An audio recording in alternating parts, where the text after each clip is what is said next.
पहले पार्ट में आपने देखा कैसे मैं अपनी फैमिली से दूर होके रहने लगी और उसके पीछे क्या रीज़न था कि मैं अपने घर जाने में इतना कतराती थी और कैसे मैं आहाना डॉल से मिली। अभी आगे की वीडियो चालू करते हैं। कहानी की शुरुआत से ही मेरा शक हमेशा मेरी स्टेप मॉम पे रहा है कि अगर कुछ भी ख़राब होगा तो उसमें हाथ मेरी स्टेप मॉम का ही होगा। लेकिन उस डॉल का मेरी दादी का देने का रीज़न मुझे समझ नहीं आ रहा था।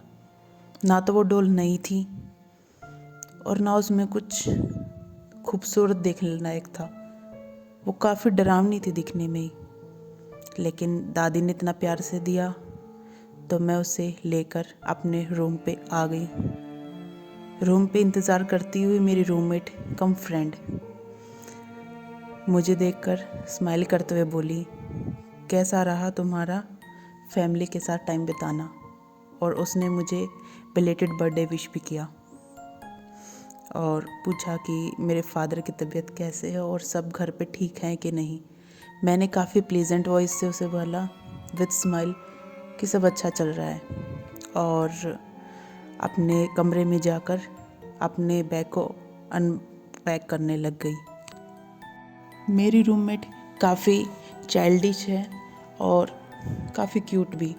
उसे सॉफ्ट टॉयज़ और नए नए गिफ्ट काफ़ी पसंद है तो उसे लेकर वो एक्साइटेड थी। लेकिन मुझे याद नहीं था कि मुझे गिफ्ट्स के बारे में डिस्कशन भी करना था। लेकिन बैग अनपैक करते वक्त मुझे याद आया कि मेरे पास कुछ गिफ्ट्स हैं जो मैं उसे दिखा सकती हूँ। मैंने मेरी रूममेट को आवाज़ दी और कहा कि ये मुझे मेरी स्टेप मॉम ने और ये वॉच मेरे फादर ने मुझे गिफ्ट की। मैंने डॉल के बारे में कोई डिस्कशन नहीं किया, लेकिन उसकी नज़र मेरे डॉल पर पड़ गई और उसने पूछ लिया कि ये गुड़िया किसने गिफ्ट की है। मैंने उसको बताया कि ये गिफ्ट मेरी दादी ने मुझे दी है और उसको देख के उसे काफ़ी स्ट्रेंज फील हुआ ताकि उसका मेरा मन रख सके, इसलिए उसने ऐसा बोला कि काफ़ी क्यूट है। और मैंने उस डॉल को शोकेस में सजाने के लिए रख दिया और रात को सोने के लिए हम अपने बिस्तर पर लेट गए। आधी रात में मुझे किसी के फुसफुसाने की आवाज़ें आ रही थी, लेकिन मैंने सोचा कि थकान के कारण शायद ये मेरा वहम होगा और मैं उठने के आलस में इसको इग्नोर करके सोने की कोशिश करने लग गई। लेकिन अचानक मेरी रूममेट के एक डरावनी चीख ने मुझे जगा दिया। मैंने हैरान होकर उसकी तरफ देखा और उसे जगाने की कोशिश की क्योंकि वो स्लीपिंग पैरालिसिस में थी। मुझे लगा कि जैसे नॉर्मली सबको होता है शायद वैसे ही वो थोड़ा डर गई होगी। उसने उठते वक्त ही मुझे कहा कि मुझे सपने में ये डॉल दिखाई दी। ये खून में लथपथ और मेरे मुंह पे काफ़ी स्क्रैचेस मार रही थी और देखो उसने मेरे फेस का क्या हाल किया। अंधेरे में मैंने ज़्यादा ध्यान ना देते हुए सोचा कि उसे शायद डर के कारण ऐसा लग रहा है और मैंने उसकी बात को इग्नोर किया और बोला कि ये सब तुम्हारा वहम है और सो जाओ, कल बात करते हैं। सुबह उठकर जब मैंने मेरी रूममेट का फेस देखा तो मैं हैरान हो गई क्योंकि मेरी रूममेट का फेस रियल में स्क्रैचेस से भरा हुआ था। उसे देखकर मैं थोड़ा घबरा गई और उसने सारा इल्ज़ाम मेरी डॉल पे लगाया। मुझे लगा वो थोड़ा फैशनेबल है तो उसी के स्क्रैचेस उसी के नेल्स से लगे होंगे, लेकिन वो इस बात को बिल्कुल नकार रही थी। तो मैंने उसके कहने पे मेरी डॉल को स्टोर रूम में रख दिया। अभी घर में हम दोनों और स्टोर रूम पे मैंने चाबी लगा रखी है और उसको एक कपड़े से कवर कर दिया क्योंकि उसका कहना था कि ये डॉल मुझे घूर रही थी। मुझे ये चीज़ काफ़ी ज़्यादा बचकाना लगी, इसलिए मैंने उसकी बात पे ज़्यादा ध्यान नहीं दिया। लेकिन अगले दिन कुछ ऐसा हुआ जिसे सुनकर आप भी शायद चौंक जाएंगे।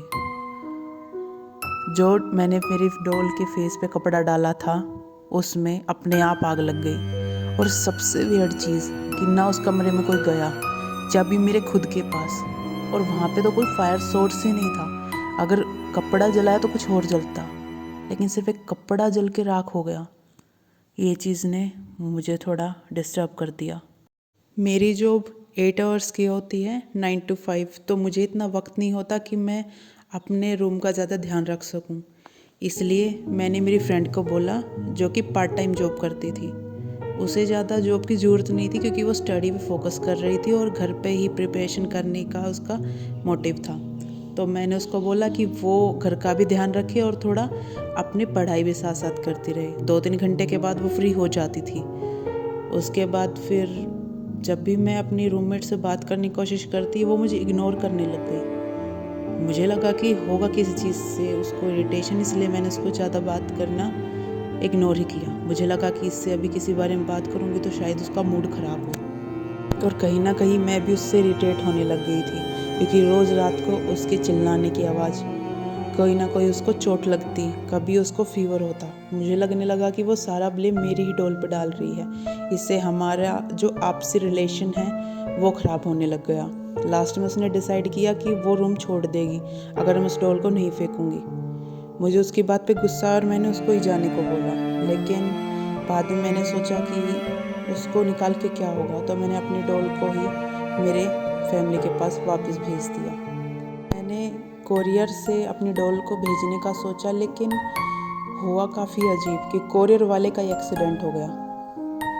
ये सोच के तो मुझे काफ़ी वियर्ड लगा कि मेरा कोरियर मेरे पास आ तो गया था, लेकिन उस बंदे की जान चली गई। उसके बाद मैंने उस डॉल को अपने ही पास रखने का डिसाइड किया, लेकिन जॉब के आते वक्त मैंने देखा कि मेरी डॉल पे काफ़ी ज़्यादा ब्लड था।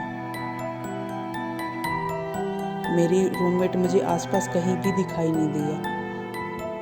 काफ़ी देर ढूंढने के बाद मुझे लगा कि कहीं बाहर हो गई होगी, लेकिन एक अजीब सी स्मेल मेरे स्टोर रूम से आ रही थी। मुझे लगा कोई जानवर मर गया होगा, इसलिए मैं उसे इग्नोर ही करूं।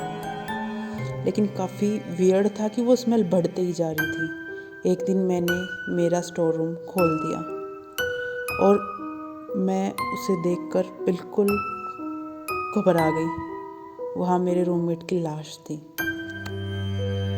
उसका मरा हुआ चेहरा देखकर मैं इतना घबरा गई कि कुछ दिन तक मैं अपनी फैमिली के पास रुकी रही। पुलिस को कंप्लेंट करने पे पता लगा कि उसको अटैक आया था, लेकिन काफ़ी छोटी एज में अटैक, और दूसरा उसकी बॉडी पे वो खून कहाँ से आया। काफ़ी जांच पड़ताल के बाद भी कुछ भी पता नहीं लगा। उन्होंने सोचा कि ये किसी चोर डकैत का काम है, लेकिन घर पे तो कोई चीज़ चोरी ही नहीं हुई थी, ना सामान बिखरा हुआ था, बस पड़ी थी तो पास में मेरी डॉल। अभी मैंने सोचा कि क्यों ना इस बारे में मैं अपनी दादी से बात करूं कि ये डॉल आई कहाँ से है, और ऐसी बुरी हालत मेरे घर परिवार के लिए तो वो और भी ज़्यादा भयानक साबित हो सकती है। पर इस बात का असर मेरी दादी पर उल्टा हुआ। वो मुझे सुनाने लग गई कि मैंने तुझे एक प्यार से डॉल दी जिसे तू खुद ब्लेम कर रही है।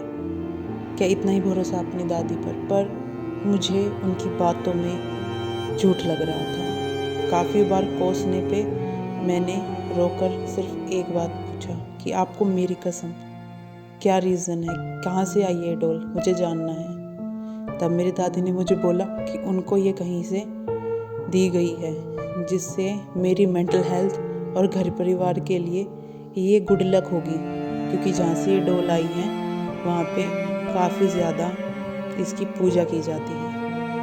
ये सुन के मुझे अजीब लगा, क्योंकि अगर कोई गुड लक इसके साथ होता तो ये गुड़िया मेरी दोस्त को तो नहीं मारती। अभी मुझे सबसे ज़्यादा टेंशन मेरे फादर और मेरी बाकी फैमिली की थी, जिसमें मेरी स्टेप मॉम शामिल थी, लेकिन सबसे ज़्यादा शक मुझे उन्हीं पे था। मेरी ग्रैंड मदर भोली है, समझती नहीं है कि वो गिफ्ट श्राप है या फिर एक ब्लेसिंग, और मुझे लगा कि ये गिफ्ट का आइडिया ज़रूर मेरी स्टेप मॉम ने ही दिया होगा। इसलिए मैंने मेरी स्टेप मॉम को इतना प्रेशराइज़ किया कि वो चिल्ला के सच बता दे, लेकिन उनके हाथ से मुझे कुछ नहीं मिला। सोते वक्त मुझे दिखा कि मेरे पिता के पीछे काफ़ी भयानक डरावने लोग पड़े हुए हैं, जिनके हाथ में चाकू है और पीछे वो भयानक डॉल बैठी सब कुछ देख रही है। नींद से उठकर सबसे पहले मैंने मेरे पिता को देखा, लेकिन वो देखकर मैं हैरान हो गई क्योंकि उस डोल के अंदर उन्होंने कोई चिट छुपा रखी थी। उस पर कोई अजीबोगरीब मंत्र था, लेकिन मेरे पिता को सब कुछ पता है और घर में इतना बड़ा सीन होने के बावजूद उन्हें कुछ भी बताने का नहीं सूझा। इससे मुझे काफ़ी ज़्यादा तकलीफ़ हुई और मैंने बात का तह लगाने का कोई भी रास्ता नहीं छोड़ा और मैंने मेरे पिता से इस बारे में बात की। लेकिन मेरे पिता मुझे नकारते हुए मुझे कहने लगे कि यह सिर्फ मेरे दिमाग का वहम है। तो मैंने उन्हें बताया कि मैंने आपको चिट छुपाते हुए देखा। मेरे पिता का कहना था कि वो मेरे लिए और घर की सुख शांति के लिए ऐसा कर रहे थे, लेकिन अगर घर की सुख शांति थी तो मेरी रूममेट के साथ और यहाँ पर क्या हो रहा था। और आखिर मेरे पिता ने चुप्पी तोड़ ही ली और उन्होंने बताया अहाना, मतलब मेरी माँ, जिसके नाम पर उन्होंने मुझे ये गुड़िया दी। उनका एक प्रेत होकर मुझे परेशान करना उनका सबसे बड़ा डर बन गया, क्योंकि मेरे पिता उन्हीं के कारण बीमार हुए। उनको काफ़ी ज़्यादा मेरी माँ की प्रेत आत्मा परेशान करने लग गई थी। लेकिन ये तो हुई मेरे पिता की बात, लेकिन मेरी रूममेट के साथ ऐसा क्यों? मेरे पूछे जाने पर मेरे पिता ने जवाब दिया कि तुम्हारी माँ का प्यार तुम्हारे लिए इतना ज़्यादा क्रेज़फुल था कि वो तुम्हारे करीब आने वाली हर चीज़ को हटा देना चाह रही हैं। और मेरी रूममेट मेरी काफ़ी चीज़ों को यूज़ करती थी और मेरी माँ को ये बिल्कुल पसंद नहीं था कि मेरी बेटी की कोई भी चीज़ जो मुझसे जुड़ी है उसको उसकी रूममेट पहने। मैंने मेरी रूममेट को मेरी वॉच दी, जिसके थ्रू मेरी माँ का मुझसे कांटेक्ट हो गया और वो मुझसे रात को सोते वक्त देखती थी, रोती थी, बिलखती थी कि वो मुझे एक बार गले लगा सके। लेकिन किसी फैमिली फंक्शन को अटेंड करने के लिए उसने मेरी घड़ी को बोरो किया। वो घड़ी काफ़ी सिंपल थी और डिसेंट थी और उसको वो पसंद आ गई। लेकिन शायद यही मेरी गलती थी कि मैंने उसको वो घड़ी दी और मेरी माँ का गुस्सा उस पर निकल गया। मेरी माँ ने मुझे तो कोई चोट नहीं पहुँचाई, लेकिन मेरे पिता और मेरी रूममेट को काफ़ी तकलीफ़ दी और मेरी दादी को इस बारे में कुछ भी पता नहीं था। और सुनकर बुरा लगा कि इसमें मेरी स्टेप मॉम काफ़ी बेकसूर थी। उल्टा वो तो मुझसे इतना प्यार करती थी कि मुझे बचाना चाह रही थी, और माँ तो मुझसे काफ़ी ज़्यादा प्यार करती थी, लेकिन उनका प्यार मेरे लिए बिल्कुल अंधा था। मेरा अगला सवाल मेरे पिता से यही था कि माँ को हम शांत करके उनको मुक्त भी तो कर सकते हैं, लेकिन उनका कहना था कि जब तक वो तुमसे जुड़ी है तब तक वो मुक्त नहीं हो पाएगी, और जब तक तुम ऐसे अकेले रहोगी, जब तक तुम्हारी माँ तुम्हारे लिए परेशान रहेगी। और ये सुनकर मुझे काफ़ी दुख हुआ कि मेरी माँ के ज़िंदा रहते भी मेरे पिता का मेरी स्टेप मॉम के साथ अफेयर था और मेरी स्टेप मॉम को झूठ बोला गया था कि वो अभी तक शादीशुदा नहीं है। मेरी माँ के मरने के बाद उन्होंने सच बताया और मेरी स्टेप मॉम ने अपने रिश्ते को बचाने के लिए और मेरे लगाव और माँ का प्यार देने के लिए मेरे पिता से शादी कर ली। काफ़ी दुआ करने पे और मेरी माँ से मेरा कनेक्शन बनाए रखने के लिए मैंने मेरी माँ से अकेले कमरे में बात करने की कोशिश की। एक लेटर पे अपनी सारी फीलिंग्स लिखी और उनको बोला कि मुझे एक जन्मदिन की गिफ्ट दोगी, आप खुश रहो जहाँ भी रहो और मैं भी अपनी फैमिली के साथ खुश रहूँगी और आप मेरे दिल में हमेशा के लिए रहोगे। मेरी माँ चली तो गई, लेकिन उन्होंने अपने पति से, मतलब कि मेरे पिता से बदला ले ही लिया। शनिवार रात को 2 बजे उनको दिल का दौरा पड़ा और उसी से उनकी मौत हो गई।